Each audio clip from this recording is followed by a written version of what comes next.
안녕하세요. 집수리통입니다. 이번 시간에는 타일 보수하는 방법을 알려드리겠습니다. 타일은 욕실이나 주방, 어디에든 타일이 있을 수 있습니다.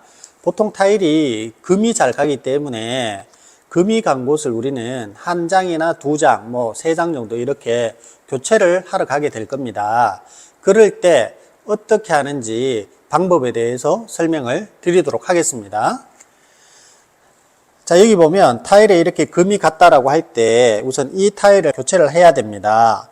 그럴 때 여기 줄눈이 있는데 이 줄눈을 갈아내고 그 다음에 얘를 뽑아내고 그 다음에 새로운 타일을 이제 붙여야 되겠죠. 가장 중요한 것이 이 타일을 제거할 때 이 주변 타일로 충격이 가해지지 않아야 되거든요. 그렇게 하기 위해서는 이렇게 보양을 좀 해주시는 게 좋거든요. 청테이프를 이렇게 발라주십니다.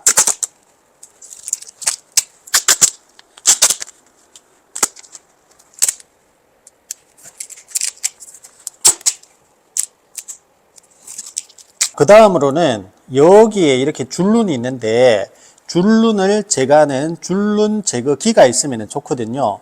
시중에 보면은 줄눈 제거기라고 인터넷 검색을 하면 몇 가지 세트가 이렇게 나오는데 그 중에서 이렇게 갈고리 형태로 된 것과 톱니 형태로 된 것이 있습니다. 제가 사용해 본 결과 두 가지가 가장 유용하게 쓰이고 그 중에서 이 톱니로 된 것은 굉장히 줄눈을 잘 갈아내기 때문에 추천을 좀 드립니다. 해보도록 하겠습니다.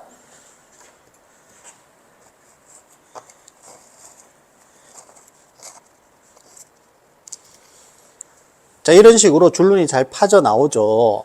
물론 아래쪽에는 보양을 좀 해주셔야 됩니다. 그 다음 두 번째 3인치 그라인더. 3인치 그라인더 중에서 날은 당연하게 타일용이 돼야 될 거고요. 얘를 사용을 하면은 좀 더 이제 쉽게 줄눈을 제거할 수 있다. 그리고 오래된 줄눈, 딱딱한 줄눈은 이걸로 하는 것이 훨씬 더 효과적입니다. 근데 우리가 이걸 이제 구매를 해야 되니까 좀 비용적인 부담은 있다, 이렇게 말씀을 드립니다. 자, 예로도 한번 해보도록 하겠습니다.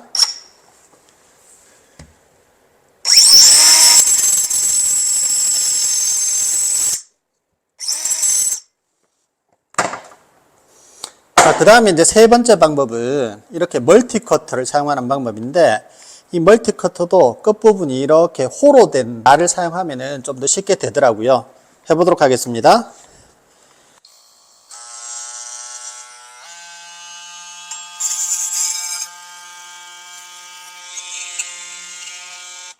자, 비교적 쉽고 안전하게 이렇게 줄눈을 갉아낸 것을 알 수 있습니다. 자, 마지막도 이렇게 멀티커터로 한번 해보도록 하겠습니다.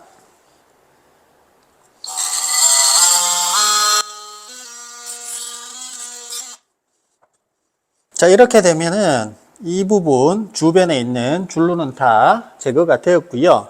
그 다음에 이 부분을 이제 깨내야 되겠죠, 그죠? 그럴 때는 손망치나 이런 걸로 깰 때, 자, 저를 한번 비춰 주시겠습니까? 이럴 때 파편이 잘 튀거든요. 보안면이나 보안경 꼭 착용하고 때려주면은 안전이 확보되겠습니다. 때려 보겠습니다.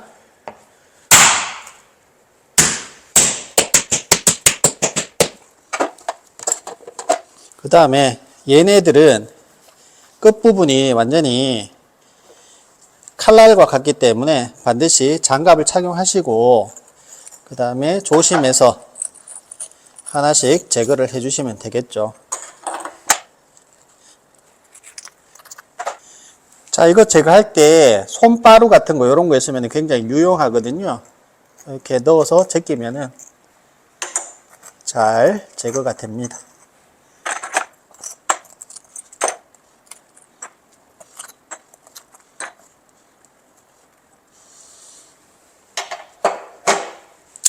자, 여기서도 제가 설명드릴 부분이 있는데 안쪽은 타일 본드입니다. 즉 세라픽스가 시공이 되어 있기 때문에 이런 세라픽스가 있는 경우가 있고요. 1번 이거는 이제 타일 덧방을 했을 경우죠. 2번 떠붙이기 했을 경우는 안에 이렇게 시멘트 밥이 이만큼 이렇게 보통 세로로 이렇게 있거든요. 세로로.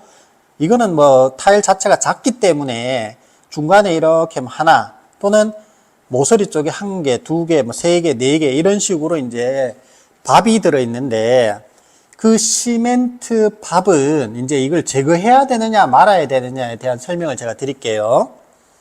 시멘트 밥이 있는 경우는 시멘트가 굉장히 강하게 이렇게 붙어져 있고 그 다음에 제가 이 타일을 지금 떼냈잖아요. 그죠? 시멘트 밥으로 이렇게 타일이 붙어 있는 경우 지금과 같이 타일 본드가 있는 것처럼 이렇게 타일이 쉽게 떨어지지 않습니다. 굉장히 세게 붙어 있다는 거죠. 그래서 타일만 딱 떼내고 안에 이렇게 시멘트 밥이 있는 것을 상상하시는 경우가 있을 텐데 잘 그렇게 안 되는 경우가 많습니다.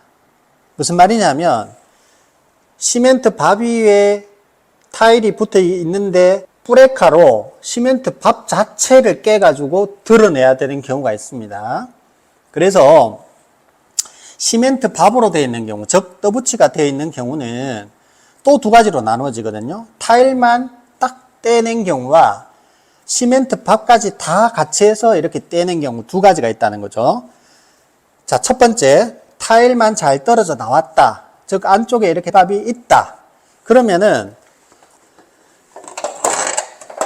온전한 타일을 하나 가져와서 그 위에다가 붙이면 되는데 뭘로 붙이냐면 글루건이나 실리콘을 두 개를 동시에 사용하시면 됩니다. 글루건은 좀 빨리 마르는 특징이 있기 때문에 글루건을 자 모서리 정도에 조금씩 쏘고 중앙에는 실리콘을 발라서 붙이는데 꽉 눌러야 되겠죠. 왜냐하면 그래야지 기존에 있는 타일들과 단차가 맞습니다. 표면 단차가 맞아요. 자, 그 다음 두 번째는 뭐냐면 시멘트 밥 자체가 다 이렇게 떨어져 나왔다. 그러면은 이 단차가 굉장히 깊어지겠죠.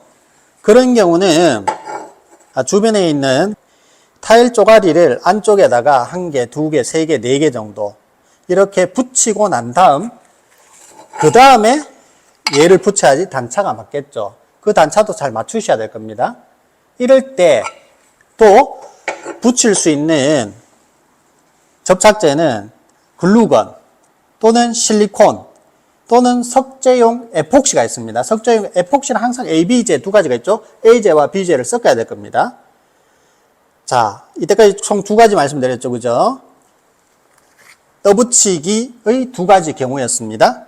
마지막으로 이렇게 이제 덧방했을 경우, 타일 본드가 있을 경우는 이 단차가 어떻게 맞추냐면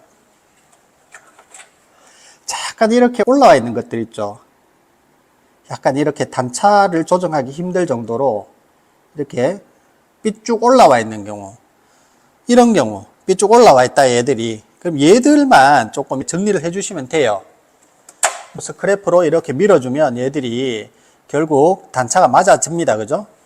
어느 정도 맞았다 싶으면 우선 이렇게 갖다 대보는 거죠. 자, 지금은 이제 필요 없기 때문에 얘들도 이제 제거를 하겠습니다. 이렇게 넣어 봤는데, 아직까지 얘가 너무 튀어나와 있다. 표면 단차로 보면. 그럴 경우는 또 가장 튀어나와 있는 이런 타일 본드, 마른 것을 쳐냅니다.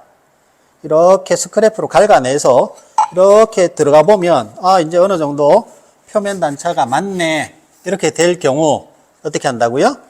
자, 이것도 마찬가지. 글루건으로, 이번에는 직접 해보겠습니다. 글루건으로. 많이 안 싸도 돼요. 조금씩 이렇게 싸주면 됩니다. 글루건으로 싸주고, 그 다음 실리콘,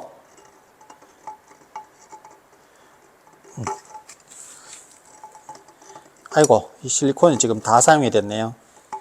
아이고, 내용물이 없습니다.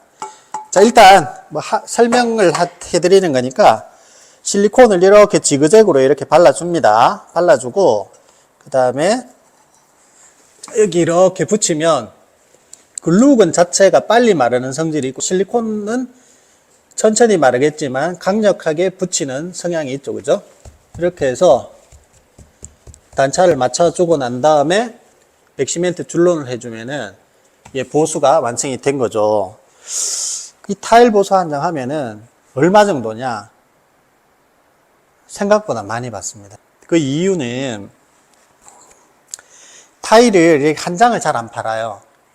한 박스로 팔죠. 그죠? 우리가 타일 같은 경우는 뭐 적어도 15만원 이상 이렇게 불러서 우리가 가서 보수를 해주거든요.